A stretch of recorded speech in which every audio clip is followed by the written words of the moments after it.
Salut à tous et bienvenue sur Avec Studio Jeux de plateau. J'ai grand plaisir à vous retrouver aujourd'hui pour une partie de Horror à Arkham, le JCE, et son extension Le Cercle Brisé, qui constitue la 4e campagne du jeu. L'idée pour moi, c'est de vous proposer une campagne intégrale, intégrale dans la limite de ce que vont réussir à accomplir nos deux investigateurs. Parce qu'il n'est pas question pour moi de renouveler des investigateurs en cours de partie. À partir du moment où mes investigateurs ont sombré dans la folie ou ont été tués, eh bien, la partie s'arrête tout simplement, comme leur vie prend fin. Voilà, moi je joue comme ça.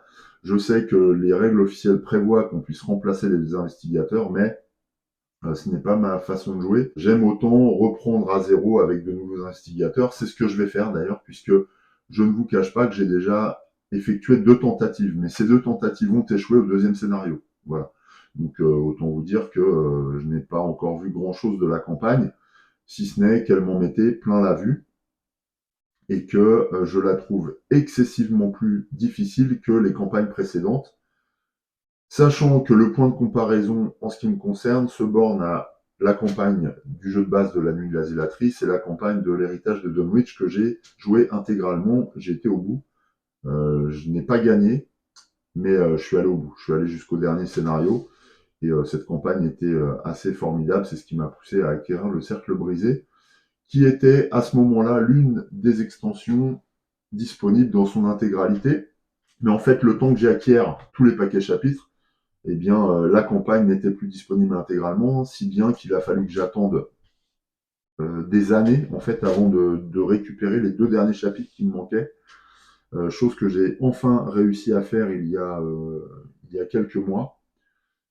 En plus, j'ai eu un prix, puisque, je sais pas, ça devait être un déstockage, donc j'ai récupéré les 2 chapitres qui me manquaient sur cette extension, et donc, c'est ce qui me permet de vous proposer une potentielle campagne intégrale aujourd'hui.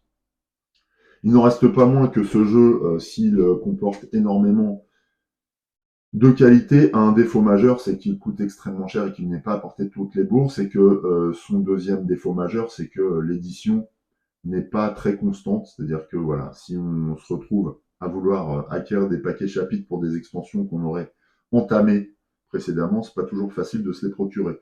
Alors apparemment, FFG a réglé le problème tout de même en proposant désormais des boîtes d'extension dans des versions complètes, en plus à un prix qui est un peu moins excessif, puisqu'on est sur des boîtes d'extension qui coûtent une soixantaine d'euros, je crois, en proposant une partie, une campagne complète. Alors ça, j'ai pas encore vérifié, hein. C'est des informations qui m'ont été données par des abonnés qui se sont désabonnés d'ailleurs, pour être tout à fait transparent avec vous. Simplement parce que on n'était pas d'accord sur le fait que ce jeu coûtait très cher, enfin que moi je considérais qu'il coûtait très cher, et que me disaient mais oui, maintenant FFG a totalement revu sa politique commerciale et propose des campagnes beaucoup moins chères, et on n'est plus du tout sur les mêmes coûts, ce que je veux bien entendre, mais moi en attendant, et c'est là où on avait un vrai point de désaccord, c'est que moi j'ai payé ma campagne du Cercle Brisé, 30 euros pour le jeu de base, et voilà, des paquets à 15 euros, il y en a 6, donc ça fait 90 euros plus 30, ça fait 120, plus le jeu de base, je suis à 150 euros, et ça a excessivement déplu aux abonnés qui ont quitté la chaîne depuis. Bon, après, voilà, je peux le comprendre, mais il faut comprendre aussi que ce jeu, si on veut se lancer dedans, nécessite une implication d'une part au plan psychologique, hein, on va dire, du joueur, parce qu'il propose une énorme tension, mais c'est ce qui fait tout le sel et le plaisir qu'on a à sortir ce jeu. Et il demande aussi une forte capitalisation de vos deniers pour pouvoir vraiment suivre l'évolution du jeu au travers de toutes les campagnes qu'il propose, quoi. Parce qu'on en est à la, je sais plus, la 8e campagne, je crois, 6e ou 8e campagne. Donc c'est un jeu qui reste difficile à, à amortir, puisque c'est un jeu narratif. Donc quand on a fait la campagne, et bien après la question de la rejouabilité se pose bien sûr. Pour autant, comme je vous le disais tout à l'heure, dans la mesure où moi c'est ma 3e tentative sur le Cercle Brisé, on peut considérer qu'il y a une forme de rejouabilité malgré l'aspect narratif de ce jeu. D'ailleurs, ça m'amène au dernier point avant d'entamer la partie, c'est que cette vidéo va comporter un certain nombre de spoils. Donc attention à ça, hein. Si vous souhaitez jouer le cercle brisé, sachez que je vais dévoiler pas l'intégralité du scénario parce que je vais résumer, en fait, je vais pas lire toute la partie narrative que comporte chaque scénario, mais je vais résumer et vous donner les événements principaux qui sont à l'origine de nos agissements en fait en tant qu'investigateur. Alors pour cette vidéo, je vais procéder de la manière suivante. D'abord, même si j'ai déjà sorti tout le matériel, on va procéder à la mise en place du scénario 1 du cercle brisé, scénario 1 du cercle brisé qui n'est pas vraiment un scénario puisque il s'agit, si je prends la liste là du cercle brisé, du prologue. Voilà.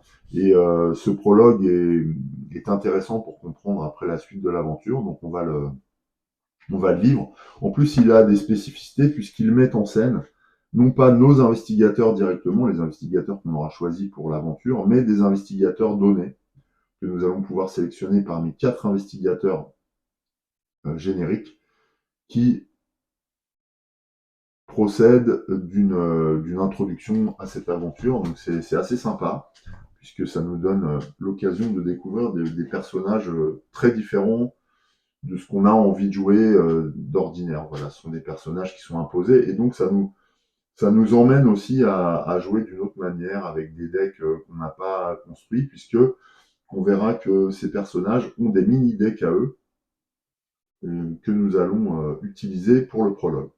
Deuxième aspect, donc après cette mise en place, eh bien, c'est que je vais résumer, comme je vous le disais, la partie narrative pour rentrer plus vite dans la partie, parce que voilà, c'est un jeu qui n'est plus à présenter, puis ça me permet de pas complètement spoiler l'extension, quoi.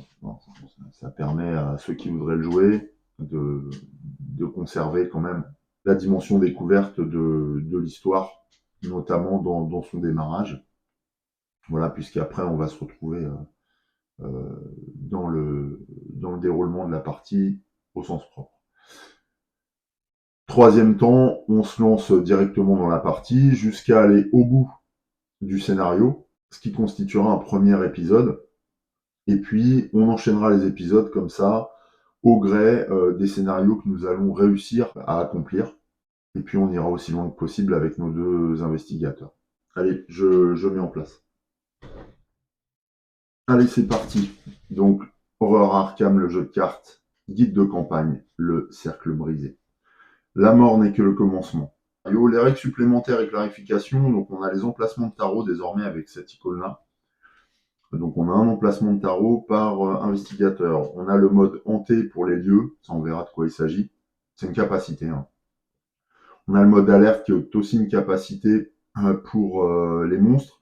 Et donc chaque fois qu'un investigateur échoue à un test de compétence lorsqu'il tente d'échapper à un ennemi avec le mot clé alerte, après avoir appliqué tous les résultats du test de compétence, cet ennemi effectue une attaque contre l'investigateur, ayant tenté de s'échapper.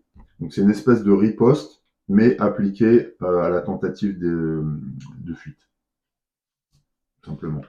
Pour ceux qui connaissent le jeu, riposte, en fait, ça consiste à une contre-attaque de la part d'un ennemi qu'on échouerait à attaquer, justement.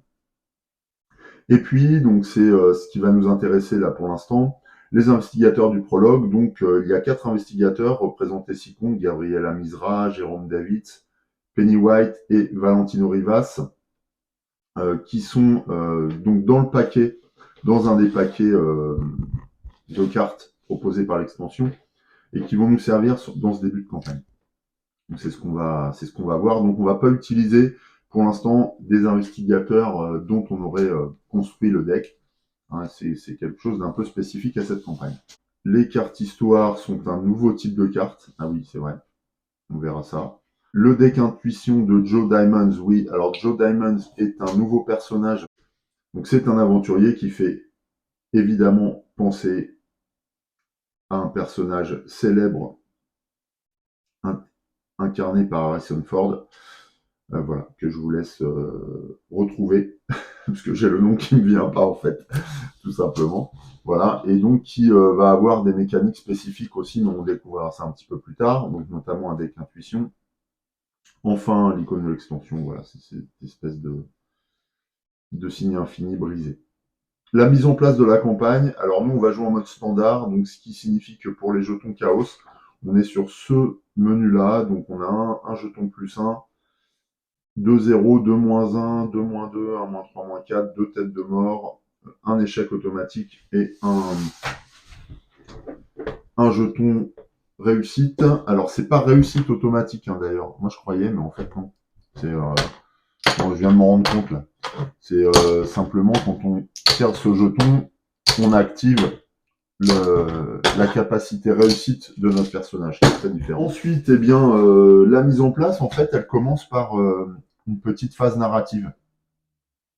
Voilà. Et le prologue n'est pas le scénario 1, mais le scénario 0, contrairement à ce que je disais au début. Donc, c'est parti pour le cercle brisé. Dimanche 22 novembre 1925, Arkham, Massachusetts.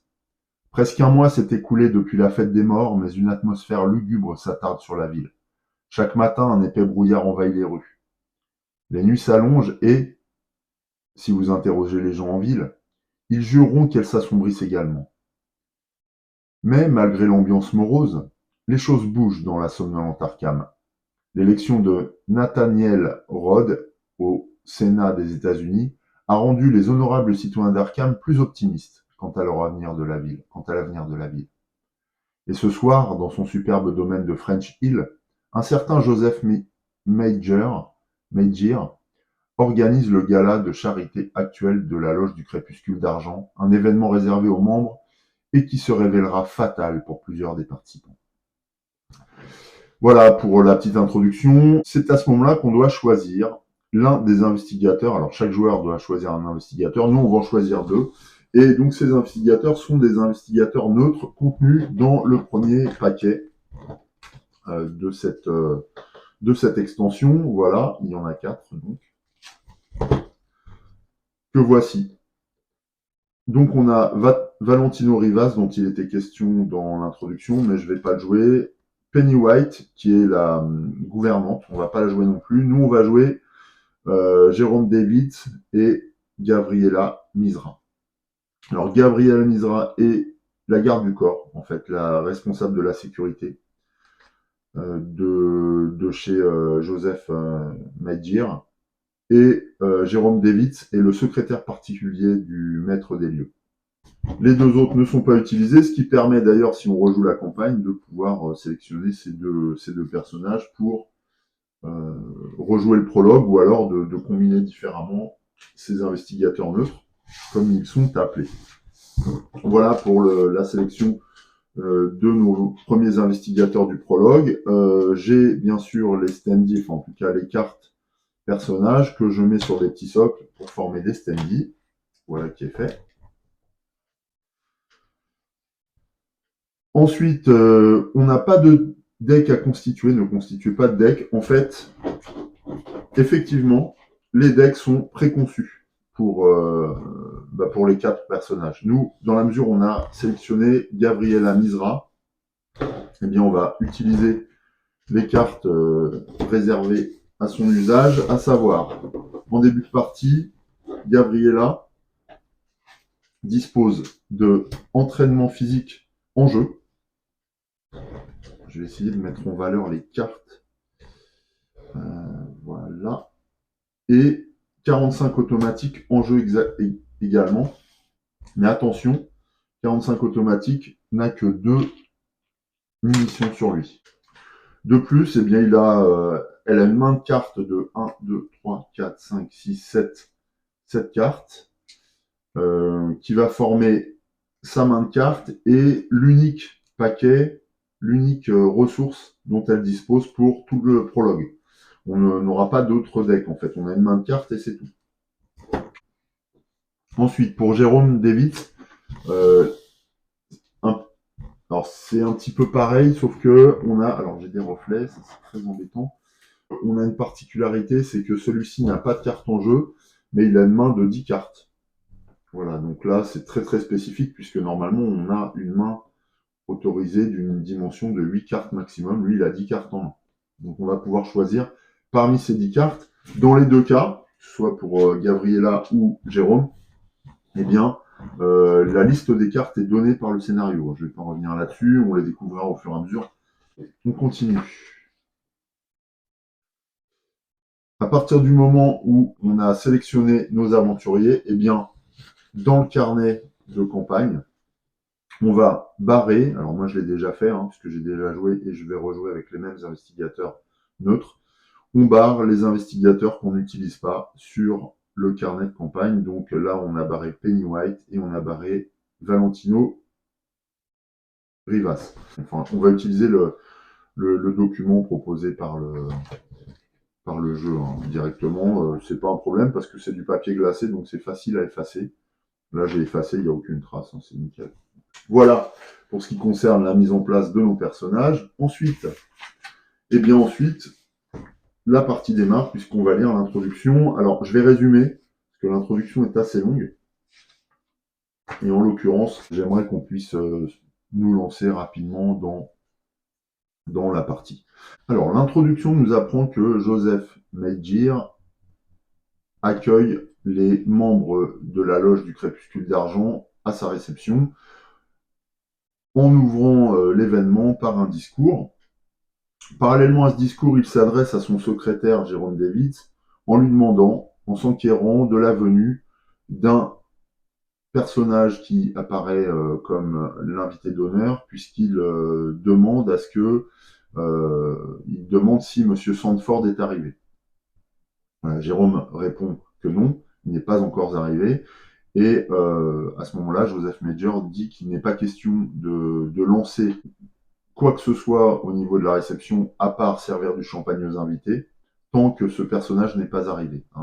Et surtout pas le repas. C'est vraiment lui, l'homme attendu, en tout cas le personnage attendu par Joseph Medjir. Donc Jérôme acquiesce et fait en sorte que les choses se déroulent comme le souhaite son patron. Ensuite, on s'intéresse à Gabriella et à ses actions pendant l'ouverture de la cérémonie par le chef des lieux, par le maître de maison. Donc Gabriella, elle, est donc la chef de sécurité. Elle assure le contrôle d'accès à l'entrée du manoir. Et à un moment donné, alors que la plupart des invités sont arrivés, sauf Monsieur Sandford, eh bien, elle est confrontée à un événement surnaturel inquiétant, puisque elle s'aperçoit que, alors qu'elle est seule dans le hall d'entrée, eh bien, une brume vespérale s'insinue par les orifices des fenêtres et de la porte, que, alors que cette brume progresse à l'intérieur de la pièce, eh bien, les fleurs se flétrissent, les objets perdent de leur couleur, et donc tout s'altère au contact de cette brume mystérieuse. Cette brume mystérieuse forme peu à peu une silhouette qui s'avère menaçante vis-à-vis de Gabriella, puisqu'elle montre, elle pointe du doigt la garde du corps. À ce moment-là, Gabriella crie « N'approchez pas !» et ouvre le feu, puisque elle se sent menacée par cette créature. Alors bien sûr, quand elle ouvre le feu, malgré plusieurs munitions tirées, eh bien, elle n'atteint pas sa cible, puisque la brume s'écarte simplement au passage des balles qui vont se loger dans la balustrade en bois de l'escalier. Et à ce moment-là, Gabriella essaye de se protéger en prenant la fuite et en remontant le long de l'escalier. Voilà ce qu'on sait. Jérôme Davids, lui, est dans le bureau. Il est en train de préparer un compte-rendu que lui a demandé Joseph Medjir. Alors qu'il prépare ce compte-rendu, il est amené à consulter des documents. Parmi ces documents, il regarde une liste dressée par son patron, mais une liste qui l'intrigue puisqu'elle comporte deux ensembles de personnes. Les premières sont des gens, les premières personnes constituent un groupe formé des connaissances et des membres de la loge du Crépuscule d'Argent que connaît Jérôme Davids. Ce sont les invités de l'événement. Mais par contre, il y a une seconde liste, et là, Jérôme ne connaît pas ces personnes. Et donc cette liste l'intrigue. On n'en sait pas plus. Pendant ce temps, alors que Jérôme s'affaire à son travail, eh bien, il ressent dans son dos un froid glacial. Il se retourne et se retrouve face à la fenêtre. Et derrière cette fenêtre, il a une vision d'horreur puisqu'il aperçoit des visages hurlants qui émergent de la brume. À cette vision, Jérôme Davids perd totalement le contrôle et se met à hurler, panique, fait tomber ses lunettes qu'il brise en les cherchant et échappe aussi le carnet sur lequel il est en train de prendre des notes pour réaliser le compte-rendu. Voilà où nous en sommes au moment du début de l'aventure. Ensuite, nous allons procéder à la mise en place. Alors, c'est assez rapide puisque il faut réunir ces différents paquets de cartes. Alors, je les ai déjà réunis. Donc, ça va nous simplifier la tâche. Alors, d'abord, le premier nom, c'est les demeures du crépuscule. Donc là, évidemment, nous avons la fiche de difficulté. Nous, on va jouer en mode standard, donc on va conserver cette carte dans ce sens, et on voit que lorsqu'on pioche une tête de mort, on en a deux dans notre pochon, et bien le test a un malus de 3, et en cas d'échec lors d'une attaque ou d'une tentative d'évasion, résolvez chaque capacité hantée de votre lieu. Donc ça, on verra déjà comment fonctionnent les capacités hantées des lieux.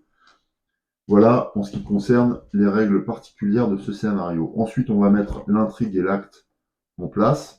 Alors moi, j'ai toujours ce magnifique chevalet que j'avais acheté sur Etsy et qui me permet de reconstituer le livre ouvert pour mettre en place l'intrigue et l'acte comme il se doit. Ensuite, pour ce prologue, on va sélectionner les 7 lieux spectraux. 1, 2, 3, 4, 5, 6, 7.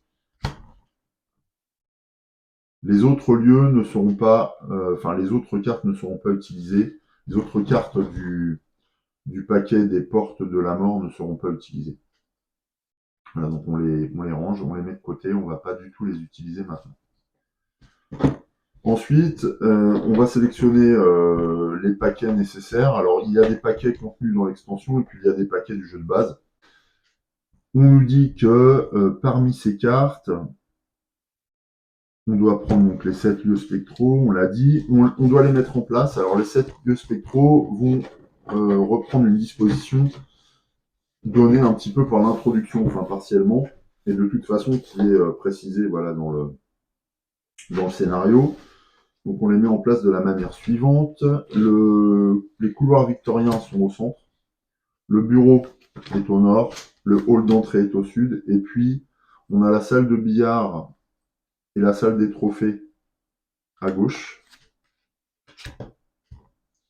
et la chambre principale et le balcon à droite. Voilà qui est fait. En début de partie, Gabriella se trouve dans le hall d'entrée, alors que Jérôme se trouve dans le bureau. Une fois qu'on a fait ça, eh bien la partie est quasiment prête. On va simplement remélanger les cartes. Je vais le faire hors caméra. Les cartes mythes pour constituer le paquet rencontre. Et puis on est prêt à démarrer.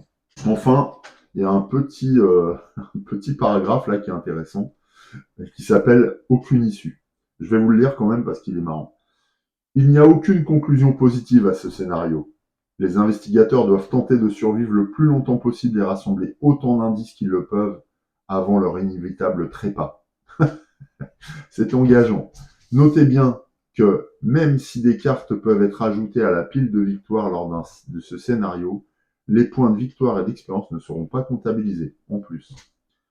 Ces investigateurs n'ayant pas de deck ignoraient tous les effets ou instructions qui font piocher des cartes ou interagir avec les decks des joueurs. Enfin, ces investigateurs n'ayant pas de pile de défausse, chaque carte joueur qui devait être placée dans la pile de défausse est à la place retirée de la partie. Alors retirée de la partie du prologue, bien sûr. Si on utilise ces cartes, on peut les réinjecter dans nos decks pour la suite de l'aventure. Donc on est totalement prêt. Malgré le fait que notre jeu soit archi connu, ça prend un peu de temps toujours de mettre en place une partie de de Arkham JCE. C'est un jeu qui demande un investissement en temps, en énergie et en argent. Voilà, ça se vérifie encore une fois. Bon, allez, je vous retrouve tout de suite pour voir ce qui va arriver à Gabriella et à Jérôme Davis. Allez, on démarre. Donc, d'abord sur les règles. Disparition dans la demeure du crépuscule. Nous, on joue en mode standard. Donc, à chaque fois qu'on tire un jeton chaos avec la tête de mort, c'est un malus de -3 en cas d'échec lors d'une attaque ou d'une tentative d'évasion. Résolvez chaque capacité hantée de votre lieu. Voilà, super. Ensuite, l'intrigue. 1A. 20. Le jugement. Il n'y a aucun échappatoire. Entendez l'appel et renaissez. Forcé. Après que de la fatalité t'ait été placée sur n'importe quelle carte, chaque investigateur doit subir un dégât. Soit un dégât, soit une horreur. 2 dégâts ou 2 horreurs s'il y a au moins 5 fatalités en jeu. Forcé. Quand un investigateur est vaincu, cet investigateur doit avancer cette intrigue. Ne retirez aucune fatalité de l'intrigue quand elle avance. Ok. Et sinon, l'acte 1A, quelque chose de terrible a envahi la demeure de Joseph McGear. Depuis, vous luttez pour votre survie. Forcé. Quand un investigateur est éliminé, placez chaque indice de cet investigateur sur cette carte, sur cet acte, au lieu de les placer sur son lieu. Objectif, découvrir autant d'indices que possible avant votre inévitable trépas. Ok. Ensuite, on regarde un petit peu les capacités de chaque lieu, sachant que Gabriella est dans le hall d'entrée. Donc, je retourne ce hall. Alors, valeur d'obscurité de 3. C'est ça, valeur d'obscurité, je ne sais jamais comment s'appelle ce truc-là. Il permet pour une action d'abandonner la partie. Vous ruez vers la porte d'entrée. Ouais, d'accord. Et de laisser les autres derrière nous, quoi. Il n'y a pas d'indice. Bon, ok. Après, je vois pas l'intérêt de faire ça. Encore que. Enfin, ça mettrait fin plus ou moins à l'aventure, quoi. Jérôme est dans le bureau. Alors, valeur d'obscurité de 4. 2 indices par investigateur, donc c'est 4 indices dans ce lieu. Ça c'est bien, je vais les mettre là-bas. Tout de suite, je vais les préparer. Et une capacité hantée du lieu. Choisissez et défaussez une carte de votre main. Voilà, par contre, c'est victoire 2. Ah oui, mais ça compte pas, les victoires 2 dans ce prologue. Voilà, donc 4 points d'indice ici à récupérer. Bon, là, on est totalement prêt. J'ai mis les ressources de départ pour chaque investigateur. Donc ça, c'est les actions. Pareil pour Jérôme. Donc on y va. Lors du premier round, il n'y a pas de phase mid, donc on passe tout de suite à la phase d'investigation. Phase d'investigation, eh bien, ils vont se préparer. Alors, retarder l'inéluctable, munitions, chien de garde, premier soin. Mais ça coûte une provision, alors que les munitions, ça me coûte une action de soigner. Ouais, c'est pas ouf. Donc je vais mettre retarder l'inéluctable, perspicacité, esprit tactique. Quand des dégâts et ou horreurs vous sont infligés, défausser retarder l'inéluctable et annuler tous les dégâts et ou horreurs tout juste infligés. Forcé, à la fin de la phase mid, vous devez soit dépenser 2 ressources, soit défausser retarder l'inéluctable. Ah ouais. Ouais, donc nous, ça va forcément avoir une vie limitée, mais enfin, ça peut être précieux quand même. Donc je vais mettre en jeu retarder l'inéluctable pour Gabriella, pour 2 ressources que je dépense. Ensuite, alors, est-ce que je mets mes munitions supplémentaires en place? Ouais, de toute façon, j'en ai besoin. Placer 3 pions munitions. Alors, cela dit, si je perds mon soutien, parce que je sais que ça peut arriver dans ce scénario, je perds tout. Je vais attendre un peu.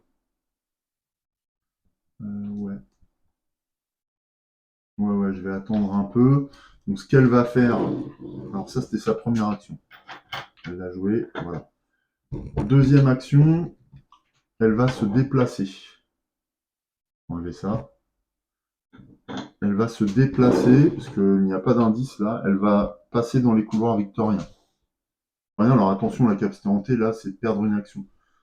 Il me reste une action, est-ce que je reste là ou est-ce que je joue une carte finalement? Je sais pas trop. Bah, je vais prendre une ressource en dernière action. Voilà. Ça pourrait être utile. Ensuite, Jérôme, alors lui, il n'a rien en main et il doit enquêter. Donc, ce qui serait bien. Alors, je pourrais jouer la loupe, par exemple, rapide, plus 1, ou nécessaire en empreinte digitale. Enquêter, vous gagnez plus 1. En cas de réussite, découvrir un indice supplémentaire. Ah oui, c'est bon ça. Donc, ça, je joue ça pour une action. Ouais. Je joue ça pour une action et je dépense 4 ressources. 1, 2, 3, 4. Ouais, il ne reste qu'une ressource à Jérôme. Mais bon, ça va bien l'aider. Deuxième action, alors je pense qu'on va enquêter, sachant qu'il a 4 en intelligence. Alors il y a 3 provisions sur le nécessaire en empreinte digitale. Voilà, 3 provisions. Donc, ça me coûte une action, incliner le nécessaire empreinte et dépenser une provision, enquêter gagne plus 1. Donc je passerai à 5. Et je peux jouer la loupe. Rapide, vous gagnez plus 1 quand vous enquêtez. Ah oui, mais il faut que je la joue. Eh ben, je vais la jouer. Donc en tant qu'action, je sors ma loupe. Voilà. Et ça me coûte 0. Ressources. Donc ce qui fait que là, Jérôme est stuffé. Éloigner, voilà, la lumière. Voilà, c'est mieux comme ça. Jérôme est stuffé, mais il lui reste qu'une action. Eh bien, il va enquêter. Ah non, rapide ne... Ah bah si, je joue. Ouais, donc là, je joue la loupe. Ça me coûte pas d'action, mais je l'incline. Par contre, pour ma dernière action que je dépense, j'enquête grâce en utilisant mon nécessaire à empreinte digitale que j'incline. Ça, je l'incline ou pas? Non, il n'y a pas besoin d'incliner en fait. Et donc j'ai 1. Donc ça fait 2 plus 4, 6. J'ai 6 en capacité d'enquête contre 4. Pour cette première recherche d'indice de la partie. Allez, fais-moi un bon score. Wow, moins 3. Donc 6 moins 3, 3. Donc je suis en dessous de la valeur d'obscurité. Donc c'est un échec. Voilà pour la phase d'investigation. On passe désormais à la phase des monstres. Il n'y a pas d'ennemis en jeu. Donc on passe à la phase entretien. Phase entretien, réinitialiser les actions. Donc ça on les remet en dispo. Voilà. Ensuite, normalement c'est on retourne les cartes, mais moi j'ai ce système là, c'est beaucoup mieux pour suivre son nombre d'actions. Ensuite, redresser toutes les cartes inclinées. Donc là, c'est pour le matériel de Jérôme. Chaque investigateur gagne une ressource, une carte, donc eux, ils vont gagner que des ressources, puisqu'il n'y a pas de deck. Ressources pour Jérôme, ressources pour Gabriella. Et enfin, on vérifie la taille de la main, ce qui n'a pas lieu d'être dans cette partie. Nouveau round. Alors attention, que je n'oublie rien. Quand un investigateur est éliminé, non. Forcé. Après que de la fatalité. Donc là, forcément, nouveau round, donc il y a une fatalité qui apparaît. Hop. Et du coup, oh. Quand une fatalité a été placée sur n'importe quelle carte, chaque investigateur doit subir un dégât. L'intrigue, c'est une carte. Hein. Soit un dégât, soit une horreur. Ouais. Donc, je choisis. Donc, Gabriella va prendre un dégât physique, puisqu'elle a 8 en force, en résistance physique, et 4 en horreur. Donc, elle prend déjà un dégât. Et Jérôme, lui, il est plus fort mentalement, donc il va prendre une horreur. Histoire de faire durer le plaisir. Ça, c'était pour la phase fatalité. Ensuite, c'est la phase mythe. On commence par piocher une carte pour Gabriella. Et c'est un brouillard couvrant. Attachez cette carte sur votre lieu, limite de 1 par lieu. Le lieu gagne +2 en valeur occulte. Ah oui, c'est valeur occulte, c'est pas obscurité, je confonds tout le temps. Donc là, Gabriella est dans les couloirs victoriens, mais il n'y a pas d'indice, donc on s'en fout. Forcé, après avoir enquêté avec succès dans le lieu attaché, défausser le brouillard. Ouais, bon là, même s'il reste, c'est pas très grave, puisqu'il n'y avait pas d'indice dans ce lieu. Voilà, j'attache brouillard couvrant dans les couloirs. C'est fait. Ensuite, phase mythe pour Jérôme. Oula, murmure dans les ténèbres, présage spectral, révélation, mettez en jeu murmure dans les ténèbres à côté du deck intrigue. Chaque lieu gagne hanté. Subissez une horreur. Oh. Chaque lieu gagne hanté, subissez une horreur. Forcez à la fin du round, défausser murmure dans les ténèbres. Donc s'il y a une capacité hantée, donc c'est à la fin du round prochain. S'il y a une capacité hantée qui se manifeste, ils subiront une horreur supplémentaire. Oh là là. Ça, je vais mettre ça là. J'espère que je vais m'en souvenir parce que ça fait beaucoup de choses à penser. C'est un des caractères principaux de cette campagne, c'est que elle est bien complexe quand même. Il y a beaucoup de choses qui viennent s'accumuler à chaque round. Ça en fait une partie extrêmement dense. Ça, je l'avais remarqué dans mes coups d'essai précédents. Bon, une phase mythe sans effet immédiat, mais qui peut avoir des répercussions assez rapidement. On passe à la phase action.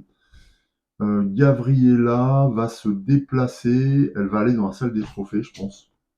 Spectral. Je peux y aller Oui, triangle. Il y a triangle ici, triangle là-bas. Donc elle peut se déplacer pour une action. Elle se déplace directement dans la salle des trophées, ce qui révèle ce lieu. Il y a 2 indices dans cette pièce. Hanté, perdez 2 ressources, subissez une horreur pour chaque ressource que vous ne pouvez pas perdre. Oh là là. Il y a 2 indices. Okay. Ouais, alors je voulais qu'elle soit dans une salle avec des indices parce que si elle est attaquée, elle gagne obligatoirement un indice. Voilà. Bon, ça c'était sa première action. Deuxième action, est-ce qu'elle met en place quelque chose? Parce que là, il n'y a pas d'ennemis. Munitions supplémentaires, c'est un peu tôt. Premier soin, le chien peut-être pour 3. C'est un soutien. Ouais. Cela dit, mettre un deuxième soutien en place, ça me permet d'avoir une alternative et pas perdre mon 45. Si jamais j'avais ce problème-là. Donc je vais mettre le soutien en place, chien de garde, pour 3 et pour une action. C'est un allié, donc là c'est bon, hein, j'ai un soutien main et un soutien allié. Mais je dépense 3 actions pour Gabriella. Et puis en troisième action, je vais simplement prendre une ressource supplémentaire. Les ressources, c'est hyper limité dans cette partie, c'est chaud. Ça constitue vraiment un problème. Bon, pour l'instant, j'avance pas. On va essayer de gagner des indices. Jérôme va enquêter, quant à lui. Donc, première action, il dépense une provision de nécessaire empreinte digitale qu'il incline pour gagner +1 en intelligence. Il utilise aussi sa loupe. +1 en intelligence, c'est rapide, donc ça ne me coûte rien. Et il avait 4 en intelligence, donc il a 6. La valeur de... je vais jamais y arriver à m'en souvenir. La valeur occulte du lieu est de 4. Donc 6 contre 4, nouveau test.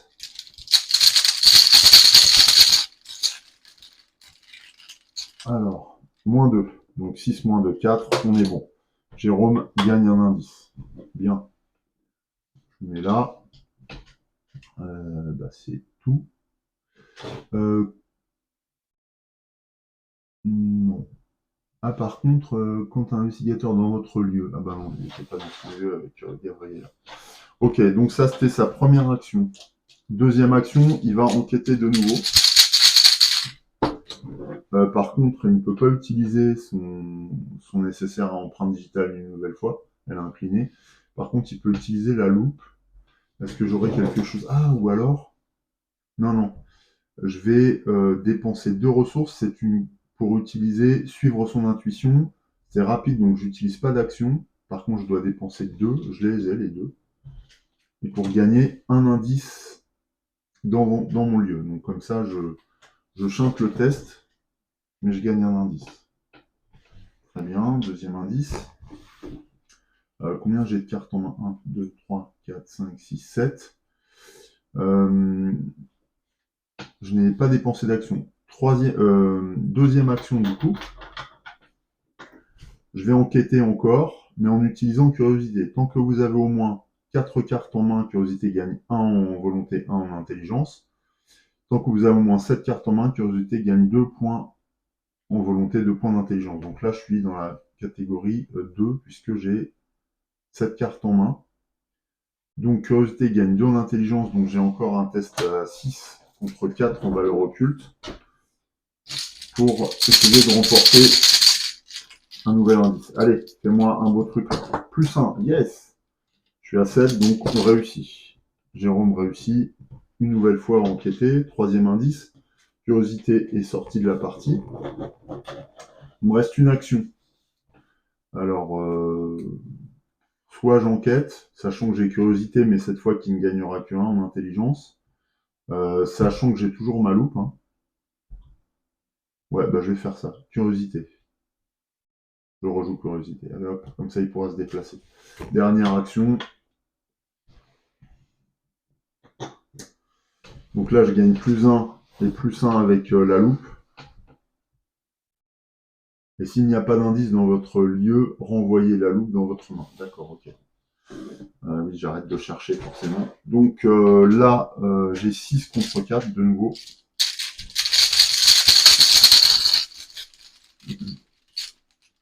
6 contre 4. 0. Eh bien, c'est réussi. Il est trop fort. Il est trop fort, ce Jérôme. Est-ce que j'ai des cartes qui joueraient rapidement qui me permettraient de gagner d'autres trucs? Jusqu'à la fin du round, vous avez le droit d'utiliser. Non. Rapide. Après que vous ayez découvert le dernier indice. Ah ouais, mais ça coûte 4. J'ai plus de ressources. J'aurais pu découvrir 2 indices. Ouais. Déduction. Si ce test de compétence est réussi pendant que vous enquêtez, découvrez un indice supplémentaire dans ce lieu. Par contre, je vais jouer ça. Déduction. Je vais découvrir un indice supplémentaire dans ce lieu. Donc un indice supplémentaire, je le prends de la réserve. Je dépense curiosité, donc elle n'est plus dans la partie. Loupe revient dans notre main, puisqu'il n'y a plus d'indice dans le bureau. Et bah c'est tout. Hein. C'est déjà pas mal. J'ai pas mal combiné là. Et on a pris 5 indices. C'est pas mal du tout. Ouais, non, c'est bien. C'est bien. Donc un tour très très très bénéfique pour Jérôme, même si celui-ci est condamné.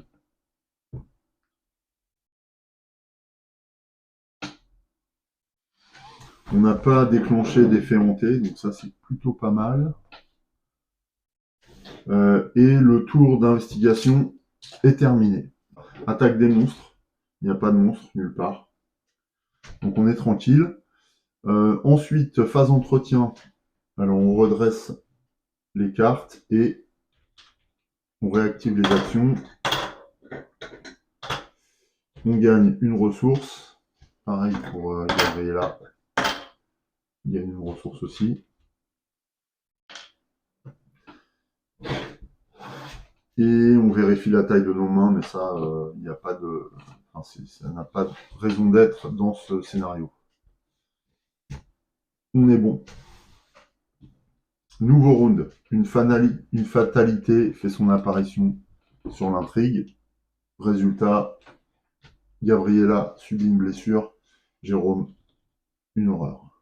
Ensuite, Gabriella pioche une carte. Ah oui, je dois défausser, je crois, Murmure des Ténèbres aussi. J'ai oublié. À la fin du round, défausser Murmure des Ténèbres. Ouais. Donc je défausse Murmure des Ténèbres. Ici. Je l'ai mise là. Et du coup, Gabriella en pioche un nouveau. Révélation mettant en jeu Murmure des Ténèbres à côté de Intrigue. Chaque lieu gagne hanté, subir une horreur. Voilà. Donc j'ai de nouveau cette capacité de lieu contre nous. Ensuite, Jérôme, sa carte rencontre, déforme dans la brume, terreur spectrale. Elle va gagner renfort directement. Résolvez chaque capacité de votre lieu. Donc là, eh bien, premièrement, on va résoudre Murmure dans les ténèbres, donc il va se prendre une horreur. Et puis, sa capacité hantée, choisissez et défaussez une carte de votre main. Ben, voilà. Choisissez et défaussez une carte de votre main. Barricade, je m'en fous en fait. Hein. Hyper conscience. Est-ce que je pourrais l'utiliser? Ah ouais, barricade c'est 0. Établir des connexions. Rapide uniquement. Jusqu'à la fin de vous avez le droit d'utiliser.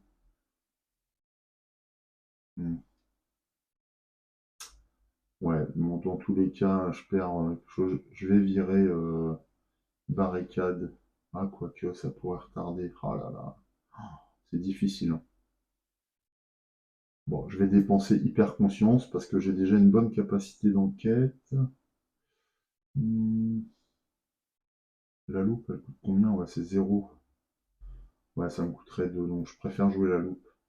Ok, je vais virer hyper conscience. Voilà pour le malus lié à des formes dans la brume. Et par contre, ça garde mon renfort. Donc je vais devoir tirer une nouvelle carte rencontre pour Jérôme. Oh la vache. Froid de la crypte, c'est un risque. Révélation, effectuez un test de volonté de 4. En cas d'échec, choisissez et défaussez un soutien. C'est ce que je craignais, parce que ça, vraiment, défausser des soutiens, c'est vraiment double peine. J'ai qu'un soutien, c'est les nécessaires d'empreinte. Heureusement qu'on l'a utilisé déjà. En volonté, Jérôme, il a 2 seulement. Est-ce que j'ai une carte à dépenser éventuellement? Volonté, je peux jouer la barricade, mais ça me fera que 3. Donc si je prends un +1, ça va, mais sinon c'est mort. Non, je vais pas dépenser ma barricade. Je vais risquer de perdre mon soutien. Où est Donc j'ai 2. Allez, il faudrait un succès. Non, c'est un 0, c'est dommage. Hein. 0. Donc je perds face au froid là, je perds mon soutien. Voilà, terminé. Ok. Donc là, Jérôme est démuni. Il n'y a plus rien en face de lui. Ça, c'est sa main de carte. Il a une ressource. Voilà. Et il va aborder son tour d'action comme ça. La phase mythe est terminée. On passe à la phase action. Pas de monstre pour l'instant. Jérôme va utiliser sa première action pour se déplacer. Il peut se rendre uniquement dans les couloirs victoriens, de toute façon, depuis le bureau. Donc il se déplace de 1. Voilà. Et il va encore se déplacer de 1 pour une action pour rejoindre Gabriella, ou alors il va dans la chambre. Non. Non, il va rejoindre Gabriella, parce que s'il est attaqué, il pourra être défendu par elle. L'union fait la force. Donc voilà, valeur obscure 2, hein, ici. Il lui reste une action, il va enquêter. Et oui, c'est pas mal. Donc il va enquêter pour 1. Donc il a 4 en intelligence, il n'a plus de soutien. Je n'ai rien à jouer là en possibilité. Donc 4 contre 2. C'est parti.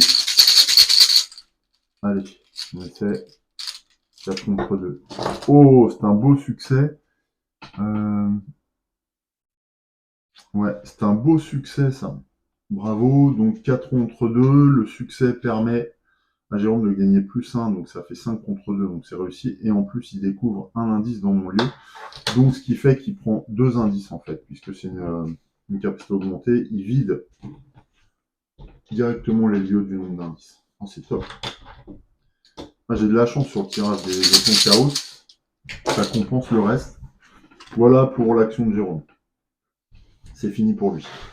Gabriella, eh bien, elle va servir d'éclaireuse, puisqu'il n'y a plus d'indice ici. Elle va aller jusqu'à la salle de billard pour une action. Voilà. Elle va jusqu'à la salle de billard. Elle révèle un lieu avec une capacité. Vous avez le droit de défausser un soutien que vous contrôlez, soit subir un dégât. D'accord. Un dégât physique. Ah ouais, donc il va pas trop venir là, Jérôme, mais c'est 2 indices dans ce lieu-là. 2 indices. Là, on en a découvert pas mal pour l'instant. On a 7 indices là découverts. J'espère que ça va servir pour la suite. Deuxième action, elle va jouer munitions supplémentaires pour 2 ressources. Et munitions supplémentaires consiste à placer 3 pions de munitions sur votre soutien code 45. Donc là, je vais en chercher un. Voilà, qui est fait. Donc j'ai 5 munitions en main. Et munitions supplémentaires et défaussées. Il lui reste 2. Non. Et un allié. Ouais, je pourrais jouer premier soin.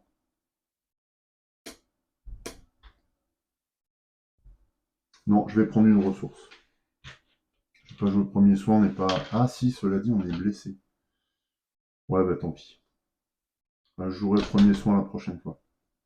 Je prends une ressource, je préfère. Donc là, elle a joué toutes ses actions.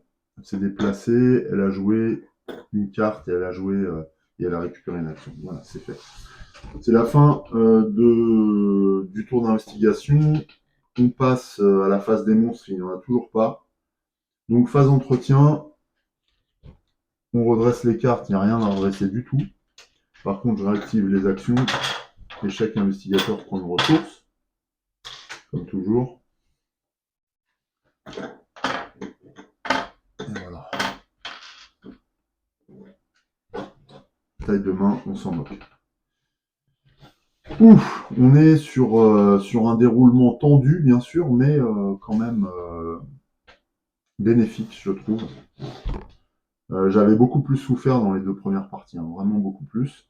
On a de la chance. Ah oui, c'est vrai, on défausse Murmure dans les ténèbres, qui n'est plus en cours.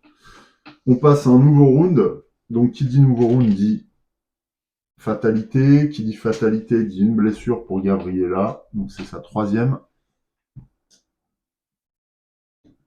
Il dit une horreur pour Jérôme. C'est sa 4e horreur, par contre, à Jérôme.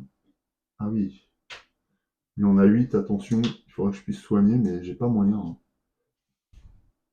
Peu à peu, la folie est en train de le gagner. On pioche pour Gabriella une carte rencontre. Ouh, c'est le guetteur spectral. C'est un grand ancien spectral élite. Oh, alerte. Alors voilà, ça c'est un nouveau mot capacité, un nouveau mot clé. Alerte, si j'essaye de me sauver, en fait, il m'attaque. Chasseur, d'accord. Donc ça, il va vers le... Alors chasseur, je sais plus qui l'attaque le plus faible, je crois. Quand le guetteur spectral est vaincu, au lieu de le défausser, ouais, mais alors avant de le vaincre, il a 3 en capacité de combat, 5 en blessure. Soignez tous les dégâts sur lui, désengagez-le et tous les investigateurs et inclinez-le. Il ne se redresse pas à la phase d'entretien de ce round. Ah ouais, on gagne du temps en fait si on réussit à le vaincre, mais on peut pas le tuer. Alors lui, il est généré dans la zone de menace directement de Gabriella. Ah bah, j'ai bien fait de faire la munition, on va tirer dessus. Forcé, quand le guetteur a un lieu défaussé. Ouais. Bon, on verra. On verra. Il a 5 blessures, ça va pas être simple. Voilà pour Gabriella. Maintenant, Jérôme, lui aussi. Faire un oh là là, spectre. Hein. Bah, ça va pas l'aider. Monstre guest spectral. C'est un chasseur forcé. Quand le spectre est vaincu par des dégâts, sauf d'un sort ou relique, au lieu de le défausser, attachez-le à son lieu. Le lieu attaché gagne hanté, générer le spectre dans ce lieu. D'accord. Ah oui, donc on honte. Un lieu, ouais, c'est une espèce de créature qui n'a pas l'air bien dangereuse, mais qui peut nous embêter. Par contre, elle génère beaucoup de horreur et elle arrive directement dans la zone de, de menace de Jérôme. Donc, c'est vraiment pas ce qu'il faut. Il va essayer de s'en dépêtrer. Je vois pas comment. C'est pas un combattant, Jérôme, il a 1 en combat. Donc, même face à une créature de 2, ça va être chaud. Oui, bon, bah, ouais, ça sent le roussi pour lui. Ça sent la fin surtout. Ça sent le trépas. Bien, bah, de toute façon, hein, voilà. Hein. Avec Gabriella, c'est évident, elle dégaine pour une action directement et elle tire sur le guetteur spectral. Donc elle tire avec son col 45, effectivement, directement. Donc son col 45 lui permet de dépenser une munition, combattre, vous gagnez plus 1 en force, et cette attaque inflige plus 1 dégât. Elle avait 4 en force, donc plus 1, 5. On va aussi dépenser une ressource pour gagner grâce à entraînement physique plus 1, donc on est à 6 en force, pour un score de 3 au niveau du guetteur spectral. Donc on a une bonne chance de y arriver, mais enfin, on va voir ce que donne le test. Ah! Donc on a 6, moins 3. Beau! Mais heureusement, on va quand même réussir. Et c'est en cas d'échec seulement que cette capacité s'active. On n'active pas les capacités, heureusement. Tendu. Donc on réussit vraiment une extrémiste. Elle lui met une balle entre les 2 yeux, s'il a des yeux, je sais pas. Et dans son capuchon là, il a un petit capuchon, elle lui met une balle là-dedans. Et donc elle lui inflige 2 dégâts. 2 dégâts sur 5. Ouais, elle a du métier, Gabriella, et elle s'en laisse pas compter comme ça. Deuxième action. Alors, il n'y avait pas d'autre. Voilà. Après qu'un ennemi vous ait attaqué. Ouais, mais j'avais pas d'ennemi jusque-là. Donc, après qu'un ennemi vous ait attaqué. Ouais, non. Donc, la deuxième action, elle tire de nouveau avec son 45. Cette fois, je ne peux pas utiliser entraînement physique. Je ne peux qu'utiliser mon Colt. Est-ce que je peux utiliser autre chose? Non. Donc là, j'ai combien? J'ai 5 contre 3. 5 contre 3 en force.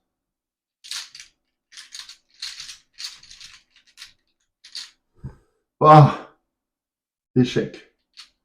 Affreux. Donc c'est un échec forcé quand le guetteur spectral est vaincu. Bon, ça va. Ah, par contre... Ah non, il a pas riposte. Je crois qu'il avait riposte. Non, non, il a pas riposte. Donc bah, c'est juste un échec. En fait, j'ai perdu une munition, je tire à côté. Ok, il lui reste une action. Ouais, c'est pas... Donc elle tire une nouvelle fois. Pareil. Donc plus 1, elle a 5 contre 3. Ah oui, quand je peux pas utiliser l'entraînement physique, ça change tout. Hein. Oh là là, moins 4. Donc 5 moins 4, ça fait 1. C'est un échec à nouveau. Elle loupe, hein. C'est tout. Bon, elle doit être impressionnée par le guetteur spectral qui continue d'avancer. Elle n'a pas réussi du tout à maîtriser ces 2 derniers tirs. C'est la fin du tour et la fin de la phase investigation. Donc on passe évidemment à la phase d'attaque des monstres. Bon, la partie est en train de se tendre fortement puisqu'on est à une phase monstre et que cette fois il y a 2 monstres présents. Le guetteur spectral attaque Gabriella. Il lui inflige un dégât plus une horreur. Un dégât plus une horreur. Ouais, ce qui génère des,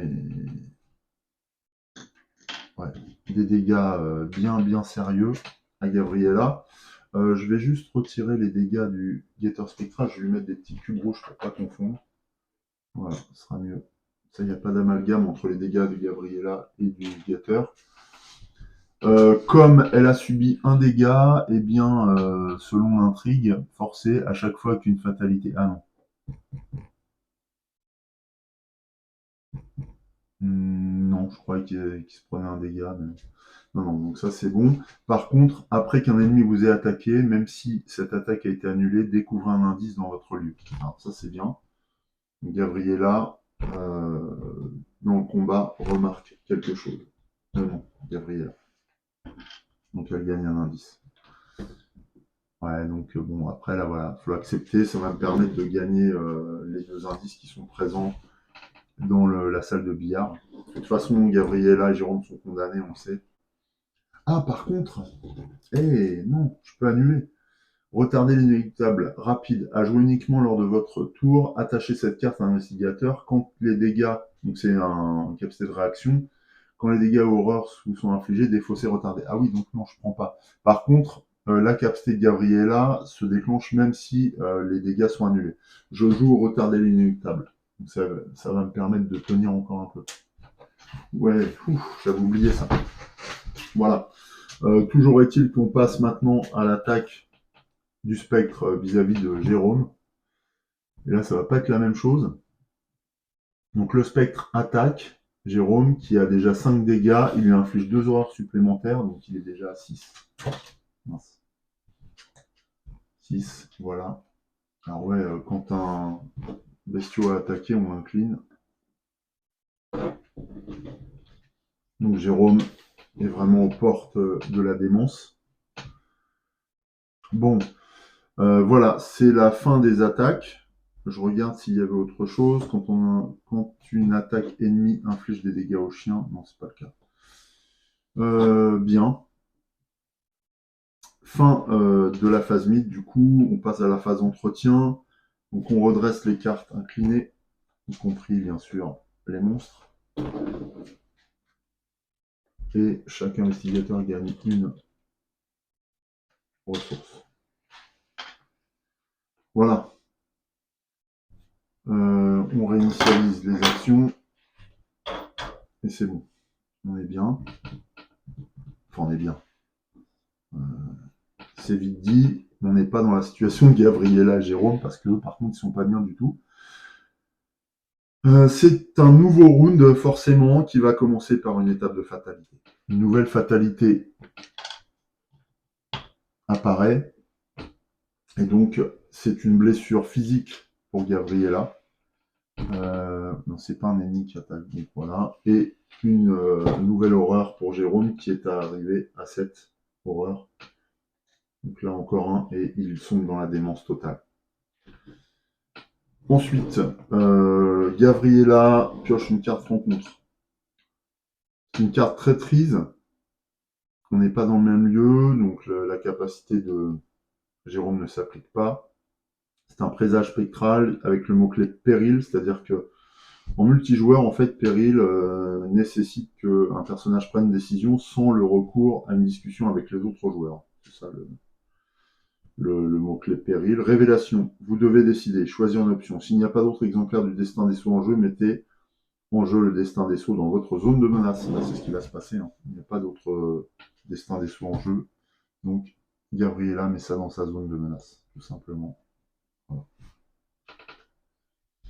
Point. Jérôme. Attention. Ah non! Destin des sceaux. Péril, vous devez décider. S'il n'y a pas d'autre exemplaire destin en jeu, s'il y en a un autre, donc on laisse tomber. Un investigateur avec un autre exemplaire destin des sceaux en jeu dans sa zone de menace subit 2d4 direct ou placer une fatalité sur un autre exemplaire de destin des sceaux. Et si je place une fatalité, eh bien chacun prend un dégât. Ah, c'est affreux, mais c'est ce qui va se passer. Donc, on place une nouvelle fatalité sur destin des sceaux. Ce qui fait que Gabriella subit un dégât, bien sûr. Et Jérôme aussi. Une horreur. Ah, mais non, il peut subir. C'est un dégât ou une horreur. Je peux choisir. Ouh là là, par contre, attention là. Là, on est à 5 fatalités. 4 plus 1, 5. Donc maintenant, c'est 2 dégâts et 2 horreurs ou un chaque. Donc là, il va se prendre 2 dégâts, Jérôme. Alors que Gabriella va subir une horreur. Bah, même 2 horreurs, je pense. Plutôt que... Oui, je choisis. Hein. Dans ce cas-là, ah, c'est affreux. Ouais, soit un dégât, soit une horreur. Voilà, c'est ça, on choisit. Oh, oh là là. Ah, c'est terrible. Terrible. Voilà pour ce destin des sceaux qui est survenu là d'un coup lors de ce tour, lors de cette phase mythe. On va essayer d'employer nos dernières ressources pour vaincre le guetteur spectral au niveau de Gabriella. Donc elle attaque directement, elle joue son entraînement physique en dépensant une ressource pour gagner plus en attaque, évidemment. Elle tire,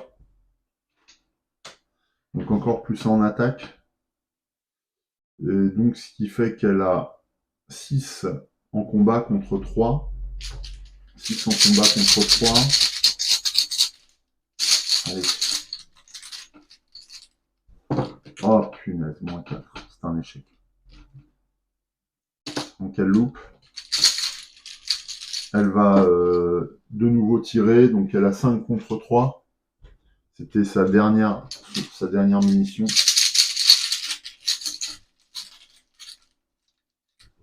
0. Donc là, cette fois, c'est un succès. Elle inflige 2 dégâts supplémentaires au guetteur spectral.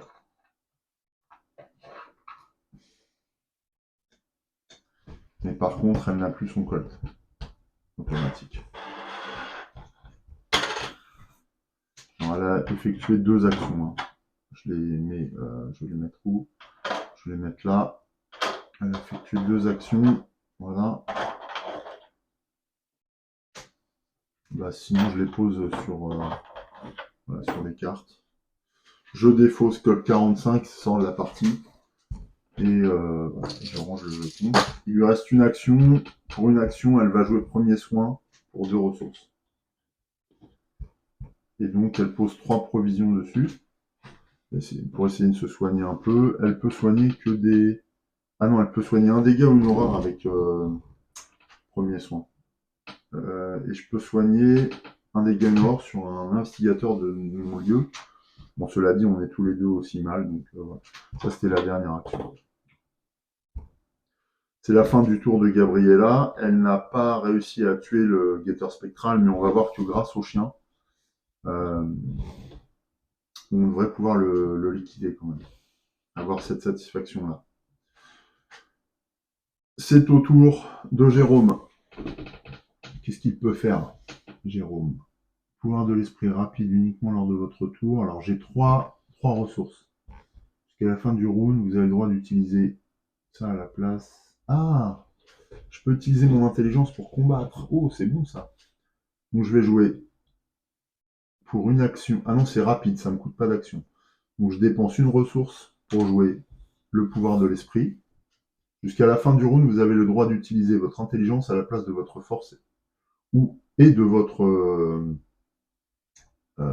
agilité. Moi, je vais jouer ma force.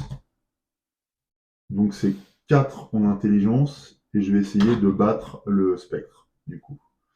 Donc je joue une action. Et c'est jusqu'à la fin du round. Ah oui, donc je peux l'utiliser plusieurs fois. Donc pour une action, j'attaque le spectre avec 4 contre 2. Allez, qu'on se le fasse celui-là. Pas envie de perdre là-dessus. Moins 2. Donc 4 moins 2, 2. Donc on réussit à mettre une blessure au spectre. Il a 2 blessures, le spectre, seulement. Alors, pareil, je vais lui mettre un petit cube. Ok. Bien. Deuxième action pour Jérôme. Il réattaque et il peut encore utiliser le pouvoir de l'esprit. Et il va essayer de répéter l'exploit pour éliminer le spectre. Attention. Moins 1. Oui, c'est bon. 4 moins 1, 3. Donc, on inflige une deuxième blessure au spectre. Quand le spectre est vaincu par des dégâts, sauf d'un sort ou relique, non, c'est pas le cas, au lieu de le défausser, attachez-le à son lieu. Le lieu attaché gagne hanté, générer le spectre dans ce lieu. Voilà. Donc en fait, là, le spectre se sauve, en fait, hein, et il est attaché à la salle des trophées. Mais par contre, il lâche la grappe à Jérôme. Par contre, il est chasseur aussi, donc il va revenir. Mais il sera généré que en cas de capacité hantée de la salle. Pour le moment, il n'est pas généré. Là, il n'est plus en jeu. Enfin, il est caché quelque part dans la salle, quoi. Bien joué, Jérôme. Il te reste une action. Il va récupérer une ressource, ou alors il joue quelque chose. Non, il va récupérer une ressource, ou alors barricade, non, ça m'intéresse pas. Ou alors il se déplace. Ah, ah. Non, il va récupérer une ressource. Histoire de, ne peut pas se soigner. Ça, je défausse. C'est la fin du tour des investigateurs. On passe à la phase des monstres. Donc, bien sûr, le guetteur spectral attaque Gabriella. Il lui inflige un dégât physique et une horreur. Alors, un dégât physique et une horreur pour Gabriella, ça l'amène à 5 dégâts physiques et 3 horreurs. Par contre, quand un ennemi attaque Gabriella, elle trouve un indice. Donc, elle récupère l'indice dans le dernier indice de la salle de billard. Voilà. Et le dégât ne va pas être infligé à Gabriella. Ah oui, alors. Après qu'un ennemi vous ait attaqué, même si cette attaque a été annulée. Ah ouais. Alors, non, parce que si je fais le chien, je tue le spectral. Ouais, donc je vais laisser l'indice. Et en fait, c'est le chien qui va prendre une blessure. Et quand le chien prend une blessure, en réaction, quand une attaque ennemie inflige un dégât au chien, infligez un dégât à l'ennemi. Et du coup, ça inflige une 5e blessure au guetteur spectral. Quand le guetteur spectral est vaincu, au lieu de le défausser, soignez tous les dégâts sur lui. Ok, donc il n'a plus de dégâts. Donc il s'évanouit et désengagez-le de tous les investigateurs et inclinez-le. Il se redresse. Il ne se redressera pas lors de la phase d'entretien de ce round. Donc il va se redresser que la prochaine fois. Mais par contre, il est toujours là. Hein. Il est toujours dans la salle de billard, mais incliné. Et il est désengagé de Gabriella. Bon, voilà, alors ça va lui laisser l'opportunité de récupérer ce dernier, ou alors de se sauver peut-être. Ah oui, on pourrait se sauver, tiens. Ouais, sauf qu'il y a le coup des fatalités derrière. Hein. Ouais, donc de toute façon, il y a le coup des fatalités, donc est-ce que je fais ça ou est-ce que je récupère encore un indice? J'en ai combien là? J'ai 8 indices en tout. Ouais, de toute façon, je pense pas que 8 ou 9 ça change grand-chose. Par contre, rapide à jouer après que vous ayez vaincu un ennemi. Et est-ce que là, j'ai vaincu un ennemi? Bah oui. Découvre un indice dans votre lieu. Donc je dépense une ressource. Et c'est pas indiqué à jouer lors de votre tour. Hein. Donc je peux jouer ça. Est-ce que j'ai le droit? On était dans la phase mythe là. Ouais. Non, dans la phase monstre. Donc est-ce que j'avais le droit de jouer? Mais je pense. Hein. C'était bien. Ah, cela dit, non, c'est pas une carte de réaction. Hein. Non, c'est pas une carte de réaction, ça. Non, j'ai pas le droit de jouer ça. Je vais reprendre. Non, c'est pas une réaction, je reprends ma ressource. Ouais, non, je peux pas. Je pensais, mais je peux pas. Ça, c'est pendant mon tour. Parce que rapide, ça joue pendant mon tour, sauf s'il y avait un symbole de réaction. C'est pas le cas. Bon, c'est la fin du tour, donc phase entretien, je redresse, je réinitialise les actions de Jérôme, je réinitialise les actions et je redresse les cartes de Gabriella. Voilà. Ils prennent tous les deux une ressource, mais de toute façon, on connaît la fin déjà. C'est inéluctable pour le coup. Le guetteur spectral ne se redresse pas néanmoins, mais il va pas avoir besoin. Donc on entame le nouveau round et l'ultime round de cette partie, je pense, puisque la fatalité va simplement sceller le destin de nos investigateurs qui se sont pourtant bien défendus. Allez, nouvelle fatalité. Donc on est à 6 fatalités, ce qui inflige 2 dégâts à chaque investigateur. 2 dégâts, donc je peux lui infliger un dégât physique à 3, ouais, mais dans tous les cas, si je lui inflige 2 dégâts physiques, je le tue. Si je lui inflige un dégât physique, un dégât horreur, je le rends fou. C'est ce qui va se passer en fait. Il va se prendre un dégât physique et une horreur, et Jérôme sombre définitivement dans la folie cette fois. Quand c'est le cas, eh bien, forcer quand un investigateur est éliminé pour chaque indice de cet investigateur de cet acte. Non, placer chaque indice de cet investigateur sur cet acte. Donc là, je vais placer tous les indices de Jérôme sur l'acte.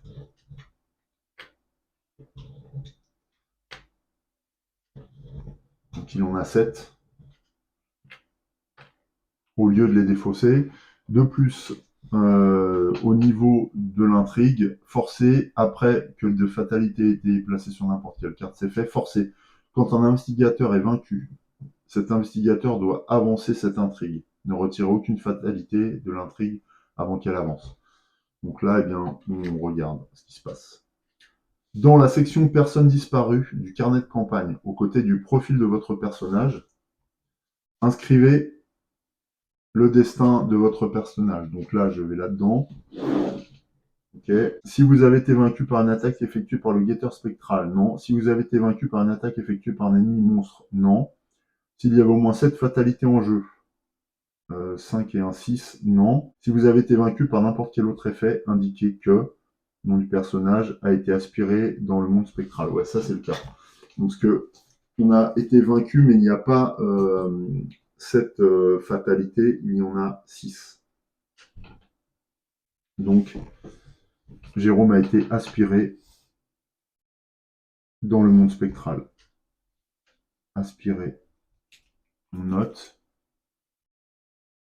Aspiré dans le monde spectral. Voilà. Ça, c'est S0. C'est tout. Donc, voilà pour Jérôme. Ensuite, donc c'est votre trépas. Ah oui, j'avais pas vu le nom de la carte. C'est le menu de notre mort. Ensuite, pour Gabriella, eh bien, elle va subir aussi 2 dégâts supplémentaires. Alors elle a un peu plus de marge, elle tient encore. Elle tient encore, donc elle peut prendre 2 dégâts supplémentaires, donc ça l'amène à 6 dégâts de... Elle tient le coup pour le moment. Elle ne sait pas que Jérôme est mort. Enfin, Jérôme a disparu plutôt. Il a disparu dans la salle des trophées, mais elle ne le sait pas. C'est la fin du round.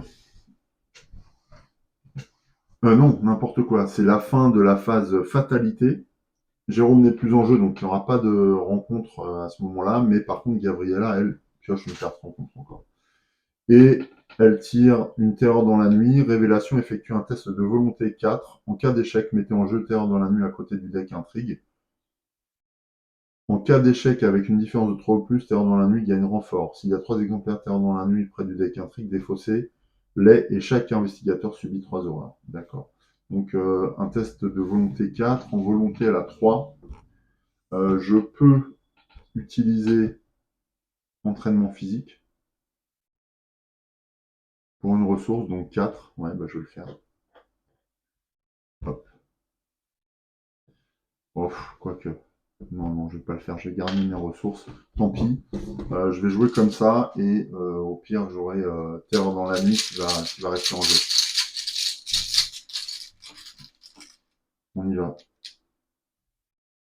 Donc terreur dans la nuit va-t-il rester en jeu? -1. Ouais, donc de toute façon, j'avais 3 en volonté, -1, ça fait 2. Donc, eh bien, en cas d'échec, non, pas 3 ou plus, c'est 2. Donc là, terreur dans la nuit reste en jeu, tout simplement. Qui ne serait pas terrorisé après la mort de Jérôme, l'apparition des monstres, etc. On ne sait pas où est le guetteur, donc c'est un peu flippant. Phase investigation, eh bien Gabriella va se déplacer. Ah non, elle va essayer d'enquêter, tiens. Elle va essayer d'enquêter pour trouver... Est-ce qu'elle peut enquêter? J'ai rien du tout pour enquêter. Non, elle va jouer retarder l'inéluctable, déjà, pour 2. Ça, c'est sa première action. Deuxième action, elle dépense une provision pour soigner un dégât ou une horreur. Elle va soigner une horreur. Voilà. Et dernière action, est-ce qu'elle fait premier soin encore? Dépenser une provision, soigner un dégât ou une horreur. Ouais, elle va dépenser encore une provision pour soigner un dégât. Voilà, donc elle passe à 5. Bon, c'est un peu désespéré tout ça, mais non, elle passe à 4. Ah oui, elle passe à 4 puisque c'est au chien que j'avais infligé des dégâts tout à l'heure. Voilà.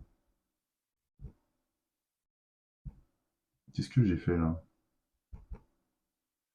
Je me suis trompé, elle passe à 5 dégâts de physique. N'importe quoi. 5 dégâts physiques. 2 en dégâts d'horreur et 5 dégâts physiques. Ouais, c'est mieux. Voilà, donc ça c'était pour sa deuxième action. Bah non, c'était sa troisième action. Phase des monstres, il n'y a plus de monstres en jeu. Pour l'instant en tout cas, puisque lui il n'est pas redressé. Mais il est là, il est bien là. Donc je passe à la phase entretien, elle récupère une ressource. Ses cartes sont redressées, bon ça d'accord. On réinitialise ses actions, voilà. Phase mythe, forcément une nouvelle intrigue apparaît. Cette fois c'est la 7e.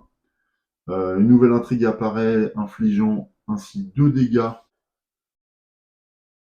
Oui, donc, nouvelle interruption micro. Alors, j'étais en train de dire qu'une nouvelle fatalité apparaissait, pas une intrigue, hein, bien sûr, vous avez compris. Et à ce moment-là, Gabriella devait subir de nouveaux dégâts, mais j'ai défaussé retardé l'inéluctable qu'elle avait préparé dans sa zone, donc ce qui évite les dégâts. Par contre, on est toujours dans la phase mythe, donc cette fois, je suis en train de penser que lui, non, il ne doit pas se redresser maintenant, il va se redresser à la fin de ce tour. Et bien cette fois, elle doit piocher une nouvelle carte rencontre, et c'est un monstre, c'est un molosse de l'ombre qui arrive. Donc celui-ci rentre directement dans sa zone de menace. Alors lui, c'est une proie, de toute façon, c'est la seule chasseur riposte, ok. Alors riposte, il a combien de blessures? 3 blessures. Elle a quoi en capacité? Il lui reste 2 cartes. On va essayer de vaincre ce monstre-là. À jouer quand un ennemi attaque un investigateur. Ah bah non, je peux annuler l'attaque. Donc non. Comme action, je vais dépenser une ressource pour jouer. Ah non, rapide. Oui, bah oui. Pour jouer esquive. Voilà, je la mets en jeu. Première action. Deuxième action. Comme ça, je pourrais annuler l'attaque du monstre. Deuxième action. Ouais, ça je pourrais pas, je pense. Découvrir un indice dans votre livre, ouais, c'était bien, mais il faudrait que j'ai vaincu le molosse et il a 3 blessures, je pourrais pas. Ouais, ça va être compliqué. Cela dit, il a que 2. Hein. En attaque, moi, avec mon entraînement physique, je peux gagner 1 pour le test, mais bon, je vais lui faire qu'une blessure, ça vaut pas le coup. Non, ça vaut pas le coup, donc je laisse tomber.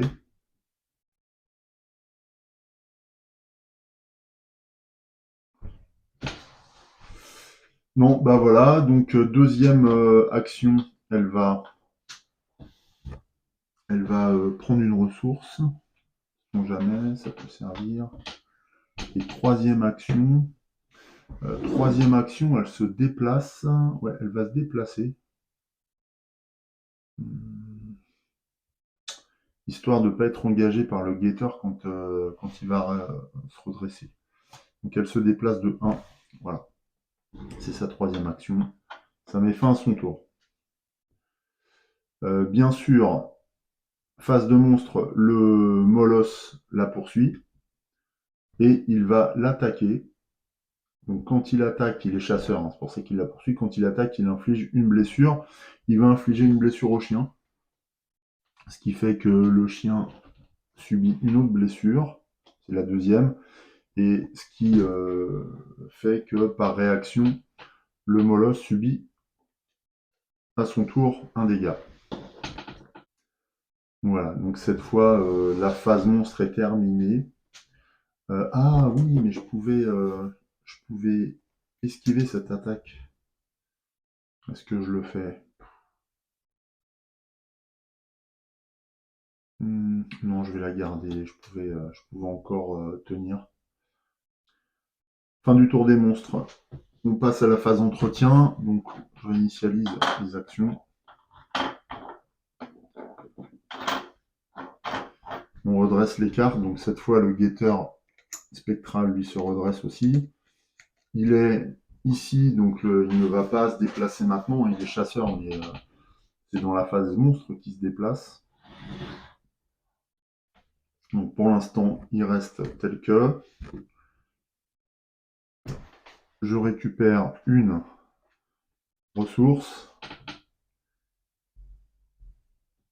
Et voilà. Phase mythe, en commençant par la fatalité, bien entendu. Il y a une nouvelle fatalité qui arrive. C'est la 1, 2, 3, 4, 5, 6, 7, 8e fatalité. Donc c'est 2 dégâts infligés à Gabriella. 2 dégâts à Gabriella. Donc si je lui inflige un dégât et une horreur, elle tient encore. Un dégât, c'est son 6e dégât. Ouais. Donc elle a 6 dégâts là et 3 dégâts en horreur. Pour le moment, elle tient, hein, Gabriella. Elle est vraiment très très résistante. Bon, après, je suis pas sûr que ça serve à quelque chose. Mais si je pouvais récupérer le dernier indice, ce serait bien. Donc, on poursuit avec la phase rencontre. Enfin, l'étape de rencontre. Et c'est un royaume de tourment. Révélation. Mettez en jeu royaume de tourment dans votre zone de menace forcée. Au début de votre tour, résolvez chaque capacité hantée de votre lieu. Ah bon. D'accord. Donc là, zone de menace, je vais enlever la carte de Gabriella. Voilà. Je vais mettre ces dégâts dessus. Voilà, je pense que ça va être le dernier tour ce coup-ci. Alors, mettez en jeu royaume forcé au début de votre tour. Résolvez chaque capacité hantée de votre lieu. Alors, en capacité hantée, capacité hantée du lieu, perdez 2 ressources, subissez une horreur pour chaque ressource manquante. Ben, c'est bon, j'ai 2 ressources, donc je subis pas d'horreur. En revanche, eh bien, quand la capacité hantée se manifeste, donc générez le spectre dans ce lieu. Donc il apparaît dans la salle des trophées, ce qui fait qu'il est engagé immédiatement. Il est engagé immédiatement avec Gabriella. Voilà, forcé à la fin de votre tour, effectuer un test de volonté 3 en cas de réussite, défausser royaume des tourments. Sinon, on va encore résoudre les capacités en cours. Waouh, waouh, waouh. Alors là, voilà, elle a 2 monstres avec elle. Ouais, donc là, c'est la fin. C'est la fin des haricots. Et royaume des tourments est toujours dans notre chose. Je suis en train de penser que quand j'ai généré une fatalité, oui, on a pris des dégâts. Donc ça c'est bon. J'ai rien oublié? Non, je pense pas. Je pense pas. Non, non, ça va. Ok. Donc la phase mythe est terminée, on passe à la phase action. Alors la phase action, à part taper, je vois pas trop. Elle va se défendre quand même. Euh, ouais, mais bon. Rapide à jouer quand vous avez vaincu un ennemi. Comment je pourrais le marave, lui? Ah, si je fais un plus un, ouais, bon, alors je vais prendre, première action, je vais prendre une ressource. Ouais, je dépense une action. Donc je prends une ressource. Deuxième action, je dépense ma ressource pour jouer preuve. Rapide, ouais. Donc je mets en jeu preuve plutôt. Voilà. Je peux, hein, c'est un événement. Je sais plus. Est-ce que les événements, faut les mettre en jeu? J'ai un doute là. Je crois que j'ai fait ça depuis le début de la partie. Événements. revérifie ce point de règle. Oui, donc une carte événement sans le mot-clé rapide doit être jouée, enfin doit être jouée, voilà, préparée. Mais donc avec le mot-clé rapide, il n'y a pas besoin de la jouer. Donc en fait, ça me garde une action. Je reprends, du coup, je reprends ma ressource, mais je peux jouer ça. Ouais, en fait là, j'ai payé l'action, bon, c'est pas grave. Ouais, je crois que j'ai fait ça à chaque fois d'ailleurs pendant la partie. Ouais, les événements rapides n'ont pas besoin, ne mobilisent pas d'action en fait, pour être joué. Il suffit de payer la ressource. Bon, d'accord. Alors, ça me dit pas ce qu'on va faire. Eh bien, on va attaquer le spectre, hein. Voilà. Donc, on attaque le spectre. Ah oui, mais alors si je dépense une ressource. Non, je vais dépenser une autre action pour récupérer une autre ressource. Et là, je vais attaquer le spectre en jouant entraînement physique, donc en dépensant une ressource pour le coup. Je vais attaquer le spectre. Et donc j'ai 2 contre 4 plus 1, 5. Donc ça fait un différentiel de 3. Allez, on attaque le spectre. Allez, 0. Donc c'est une réussite. Je touche le spectre. Mais il a 2 blessures, ça va pas suffire. Bien qu'il me reste une action après. Ouais. Voilà.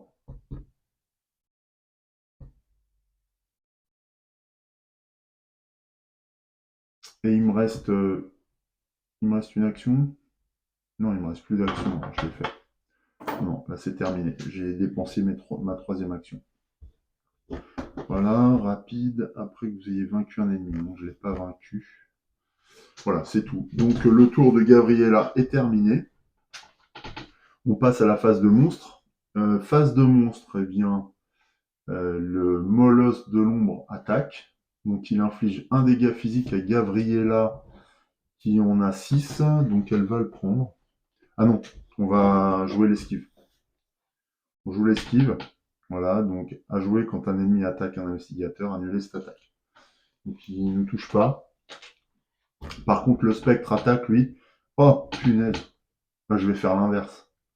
2 horreurs. Ouais, je vais annuler l'attaque du spectre et je vais encaisser l'attaque du molosse. Ouais, plutôt, parce que sinon, là, c'est fini. Donc, 7 dégâts physiques infligés à Gabriella, qui est très très blessée. Elle est aussi fortement tourmentée par la folie, puisqu'elle a plus qu'un point. Mais elle tient le coup encore. Donc lui, il s'incline. Lui, il est incliné après l'annulation de l'attaque. Voilà. Forcé à la fin de votre tour, effectuer un test de volonté. Donc je vais effectuer un test de volonté 3. Alors moi en volonté, j'ai combien Gabriella, elle a 3 justement. Donc là, si je pioche un 0 ou un plus 1, c'est bon. Mais c'est tout. Ou un réussite automatique. Non, c'est un moins 4. Boum. C'est loupé. Et en cas d'échec, je laisse. Voilà, cette fois, c'est la fin du round. Je passe à une phase d'entretien. On redresse les cartes. Hop. Et les monstres. Elles récupèrent une ressource. Ici, chasseur, lui, vient vers Gabriella. Et du coup, rentre dans la zone de menace de cette dernière. Autant dire qu'elle est vraiment condamnée cette fois. Il n'y aura pas d'issue. Enfin, elle a pris une ressource. Lui, il a suivi. Ouais, j'ai fait les choses de manière un peu décousue là. Désolé. Ça, je sais plus si je l'ai dépensé ou quoi. Moi, j'ai dû la dépenser. C'est pas grave. Jeton chaos sans manger. Donc cette fois, le round est terminé. On passe à un nouveau round. De toute manière, là, je crois que le destin est scellé, puisque intervient une nouvelle fatalité. C'est la 8e. Donc, ce qui totalise 9 fatalités. Gabriella subit 2 nouveaux dégâts. Mais alors, quelle que soit la combinaison, même à l'aide du chien, de toute façon, elle périt, puisque soit le chien encaisse... Ah non, le chien peut encaisser... Non, il peut encaisser qu'un dégât. Si le chien encaisse un dégât physique, donc cette carte est éliminée, mais il reste un dégât. Si elle prend un dégât physique, elle meurt. Si elle prend un dégât d'horreur, elle devient démente. Qu'est-ce que je fais? Elle meurt ou elle devient démente? Je pense qu'elle meurt. Ça lui ressemble plus. Donc elle est vaincue. Gabriella succombe aux attaques des monstres. Et donc, bien, c'est la fin de l'aventure pour ces investigateurs qui nous ont été imposés, mais qui se sont défendus vaillamment et qui ont été, je trouve, héroïques dans leur façon de mener l'enquête jusqu'à leur dernier souffle. J'ai vraiment adoré jouer ce prologue. On va regarder, bien sûr, la conclusion pour savoir quel destin nous est réservé après ces disparitions. Alors, Gabriella, elle est terminée. Alors, cela dit, est-ce que là, ça s'applique dans la section... Non, je pense pas que ça s'applique. Hein. Non, là, il n'y a rien qui s'applique. On va voir, je pense que c'est la conclusion qui s'applique. Donc, j'ai 7 indices sur l'intrigue, non, sur l'acte, et on va aller voir la conclusion. Alors, aucune issue. Ok, ne pas lire avant la fin du scénario, voilà. Alors, comment ça? Aucune conclusion n'a été atteinte. Bah oui, nécessairement. Aucune conclusion n'a été atteinte parce que tous les investigateurs ont été vaincus, bien sûr. Et pour autant, eh bien, la soirée se poursuit. Monsieur Sandford, merci d'être venu. Je sais que vous êtes un homme très occupé. Votre présence à notre réunion de ce soir est très appréciée. Joseph serre fermement la main de Karl Sandford en parlant. Son interlocuteur réagit à peine. Je sais que vous venez d'arriver, mais il y a quelques affaires privées dont je dois vous entretenir, si vous le permettez, continue Joseph, son regard passant de l'un à l'autre des hommes qui encadrent M. Sandford. Très bien. Le vieil homme fait signe de la tête à ses 2 sbires qui reculent pour leur laisser un peu d'intimité. Il croise les mains derrière le dos. Sa stature est impressionnante pour son âge. Ses yeux attentifs se posent sur Joseph. C'est à quel sujet? Joseph se penche pour s'approcher. Il est ici, monsieur. Il est ici même, dans cette maison. Un court silence s'installe entre les 2 hommes, puis un sourire éclaire le visage de Sandford. Donc, on imagine que celui qui est ici, c'est le guetteur spectral, ou alors peut-être un ennemi encore plus grand, plus puissant, je ne sais pas. Mais le guetteur spectral est un grand ancien, donc on peut imaginer que c'est lui. Dans votre carnet de campagne, indiquez que X preuves ont été oubliées. X est le nombre total d'indices sur l'acte, la disparition. Donc, eh bien, X preuves ont été oubliées. D'accord. Donc nous, on en a combien? 7. Il faut que je mette ça où? Carnet de campagne indiqué. Non. Indiqué X preuves ont été oubliées. D'accord. Donc c'est dans les notes. Voilà. Note de campagne. 7 preuves ont été oubliées. 7 preuves ont été oubliées. Voilà. Ça, c'est dans le scénario 0. Ok. Qu'est-ce qu'on nous dit d'autre? Remettez dans la collection chaque carte joueur utilisée dans le scénario. Ouais, les cartes sont pas sorties. Chaque joueur choisit désormais un nouvel investigateur standard et constitue son deck. Continuez au scénario 1, l'heure des sorcières. Voilà, donc cette fois c'est la fin de notre aventure, enfin de notre scénario plus exactement. Quelle conclusion peut-on tirer de ça? Alors, pour l'instant, je dois dire que le scénario 1 s'étant plutôt passé positivement, même si ça aboutit à la disparition de deux personnages neutres. Moi, je suis assez content du résultat. Alors, on ne sait pas ce que va provoquer le fait d'avoir collecté cet indice. Toujours est-il que je suis assez content du déroulement. Par contre, j'ai pas lu ce qu'il y avait derrière. Indiquez dans votre carnet de campagne que vous êtes pris en chasse. Ok. Alors, je sais pas qui est pris en chasse. Je suppose que c'est nos investigateurs. Mais ouais, c'est un peu flou là. Pas très clair. Donc, je vais le noter quand même. Nous sommes pris en chasse.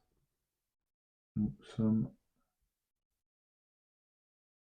pris en chasse.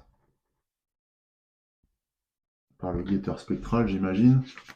On va cocher le prologue, puisqu'on l'a fait. Et donc, on passera à l'heure des sorcières. Les noms des joueurs, donc verset Eric. Ici aussi.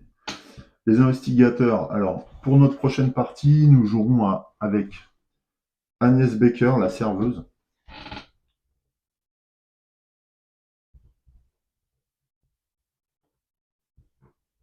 Et je vous montre, nous jouerons également avec Joe Diamond. Joe Diamond. Alors, on ne gagne pas d'expérience ni rien du tout pour cette partie. Mais on sait qu'on a affaire à un spectre voilà, qui va pas nous lâcher. Là, je vous montre Agnès Baker parce que j'aime beaucoup cette carte et cette illustration. Elle est magnifique, elle est en train d'essuyer des verres innocemment. Mais voilà, faut pas s'y tromper. Je pense qu'elle est assez puissante. C'est un personnage de type sorcier, quoi, magicienne. Donc on va voir ça.